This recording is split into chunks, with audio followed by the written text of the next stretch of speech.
নমস্কার প্রিয় ছাত্রছাত্রীরা, জেডি পাঠশালা ইউটিউব চ্যানেলে জানাই তোমাদের স্বাগতম।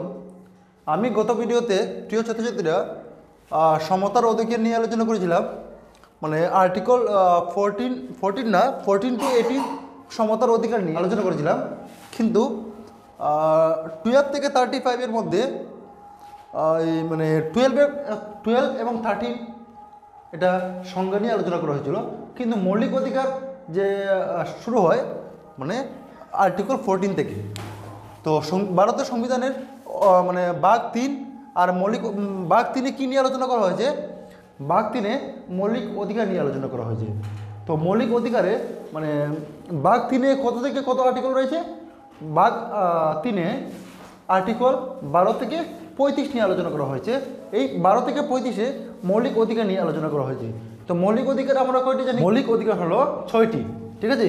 তো আমি গত ভিডিওতে আর্টিকেল মানে 12 থেকে 18 পর্যন্ত আলোচনা করেছিলাম, অর্থাৎ 12 হইল 12 আর 13 মানে 12-এ হলো রাষ্ট্রের সংখ্যা দিয়েছিল, মানে রাষ্ট্র না রাজ্যের সংখ্যা দিয়েছিল, আর 13-এ মানে আইনের সংখ্যা বলেছিলাম, ঠিক আছে। 12-এ মানে রাজ্যের সংখ্যা আর 13-এ লয়ের সংখ্যা, আইনের সংখ্যা। তারপরে 14 থেকে 18 সমতার অধিকার, অর্থাৎ রাইট টু ইকুয়ালিটি নিয়ে আলোচনা করেছিলাম। তো আমি এই ভিডিওতে প্রিয় ছাত্রছাত্রীরা আর্টিকেল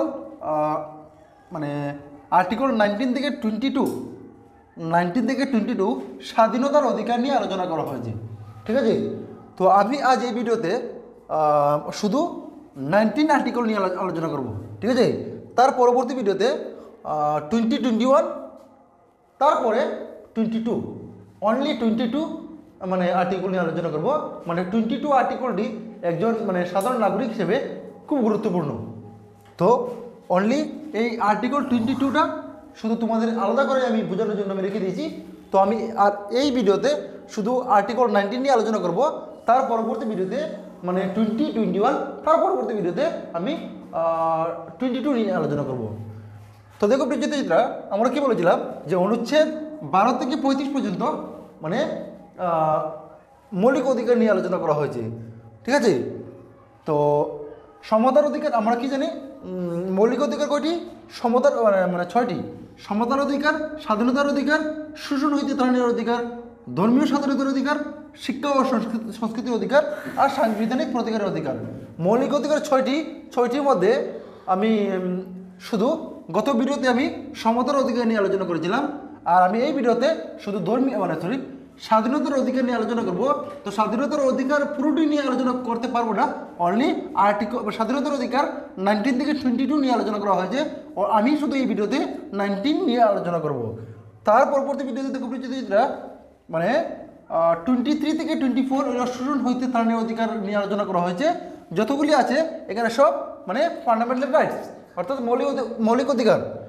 মৌলিক অধিকারকে আমরা মানে মূল অধিকার আমরা বলতে পারি। এটা হলো শোষণ হইতে ত্রাণের অধিকার 23 থেকে 24। তারপরে 25 থেকে 28 পর্যন্ত ধর্মীয় স্বাধীনতার অধিকার। মানে আমি যতগুলো ভিডিওতে আলোচনা করব প্রত্যেকটি ইম্পর্টেন্ট, ঠিক আছে। তারপরে আর্টিকেল 29 থেকে 31 ABCD 31D পর্যন্ত আলোচনা করব। আর এই 21 থেকে মানে 31 গ অর্থাৎ শিক্ষা ও সংস্কৃতির অধিকার আছে। তারপরে আমি আর্টিকেল 32 থেকে 35 সাংবিধানিক প্রতিকারের অধিকার নিয়ে আলোচনা করা হয়েছে। তো আমি প্রত্যেকটি অর্থাৎ 12 থেকে 35 পর্যন্ত আমি আর্টিকেল নিয়ে আলোচনা করব। তো সঙ্গে থাকবেন।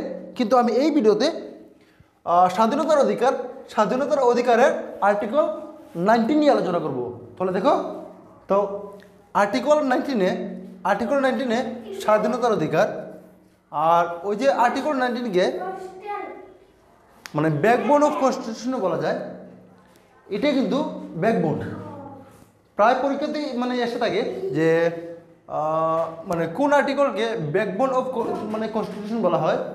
তো আপনারা ইয়াদ রাখবেন যে আর্টিকেল 19-কে ব্যাকবোন অফ কনস্টিটিউশন বলা হয়। তো দেখো প্রিয়রা, আর্টিকেল 19-এ 6টি মানে পয়েন্ট রয়েছে, 6টি সাবক্লজ রয়েছে। মানে 60টি ছিল, আর একটি রিমুভ করা হয়ে গেছে। তো আমি 6টির কথা বলছি এখন।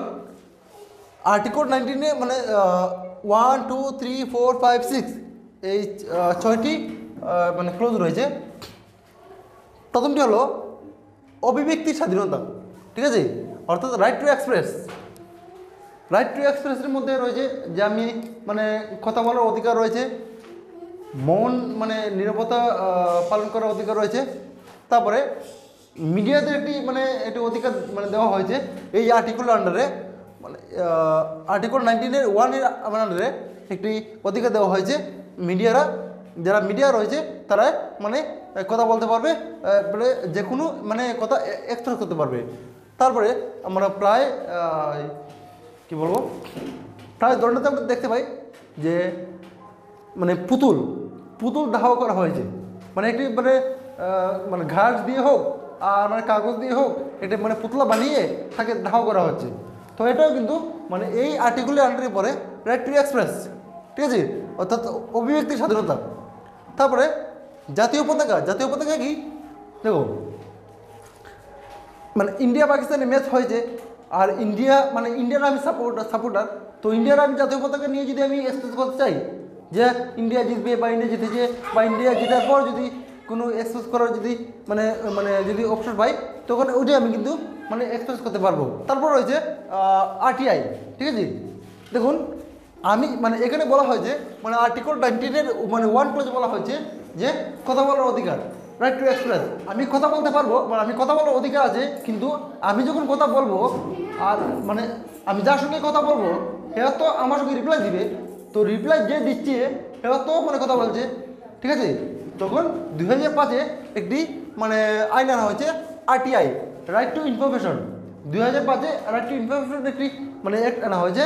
ওই অ্যাক্ট আন্ডারে আমি যদি মানে কোনো ইনফরমেশন যদি আমি মানে পাওয়ার যদি ইচ্ছা থাকে বা আমার কোনো যদি ইনফরমেশন লাগে তখন এই আরটিআই রাইট টু ইনফরমেশন অ্যাক্টের আন্ডারে আমি মানে আবেদন করে আমি যে কোনো ইনফরমেশন জানতে পারবো, ঠিক আছে। তারপরে আর্টিকেল 19-এর আন্ডারে 2 নম্বর ক্লোজে মানে আচ্ছা আমি একটা কথা বলতে ভুলে গিয়েছি, এই মানে আর্টিকেল 19-এর আন্ডারে স্বাধীনতার অধিকারের মানে আমরা সবগুলা মানে অধিকার বা এক্সপ্রেস করতে পারবো যতগুলো এই পয়েন্ট রয়েছে, কিন্তু যাতে একতা আর অখণ্ডতা যাতে নষ্ট না হয়। আমি মানে স্বাধীনতা দিয়েছি যে আমি কথা বলার অধিকার, নীরবতা পালন করার অধিকার, মানে পুতুল দাহ করার অধিকার, কিন্তু আমি সবগুলা মানে অধিকার আমি মানে এক্সপ্রেস করতে পারবো, কিন্তু যাতে একতা আর অখণ্ডতা যাতে নষ্ট না হয়। একতা আর অখণ্ডতা যদি নষ্ট হয় তখন কিন্তু আমার এই অধিকার দেওয়া হবে না, ঠিক আছে। তারপরে সিকিউরিটির ব্যাপারে আমি কোনো মানে কোনো মানে কমেন্টও করতে পারবো না। তারপরে কোর্টের ব্যাপারে আমি কোনো কিছু বলতে পারবো না। তারপরে বিদেশ সম্পর্কে যদি আমি কোনো কিছু বলতে পারবো না। তারপরে পাবলিক, যাতে মানে অন্যের অসুবিধা হয়, যাতে অন্যের অধিকারে খর্ব হয়, যাতে অন্যকে আমি ডিস্টার্ব না দিয়ে আমি এগুলা অধিকার পালন করতে পারবো, অধিকার আমি গ্রহণ করতে পারবো। এই অধিকার আমার দাবি আছে যদি আমি অন্যের কোনো ক্ষতি না করি, বা কোর্টের ব্যাপারে আমি কোনো কিছু মানে বলার অধিকার পাবো না। বিদেশ সম্পর্কে এখন মানে রাষ্ট্রপতি আসলো, মানে একটা বাইরের দেশে যদি রাষ্ট্রপতি আসলো আর আমি যদি বললাম যে মানে ওই বাইরের একটা রাষ্ট্রপতি সম্পর্কে যদি মানে উল্টা সিধা কমেন্ট করলাম, এটা হবে না, ঠিক আছে। এখানে বলা হলো অ্যাকসেপ্ট এগুলো আমি স্বাধীনতা প্রকাশ করতে পারবো, ঠিক আছে। আমার যা যা অধিকার আছে কিন্তু এগুলো অ্যাকসেপ্ট, ঠিক আছে। তারপরে সংঘ বা সমিতি গঠন করার অধিকার। আমরা যখন কথা বলতে পারবো, কথা বলার অধিকার এসে যাবে, তখন আমরা মানে অ্যাসেম্বল হতে পারবো, এক জায়গাতে একট্টা হতে পারবো, আমরা মানে গ্রুপে আমরা মানে মতামত প্রকাশ করতে পারবো। আর যখনই কোনো গ্রুপ মানে এসে যাবে, যখনই কোনো গ্রুপ মানে বনে যাবে, তখন আমরা চাইবো যে অ্যাসোসিয়েশন গঠন করতে পারবো, ঠিক আছে।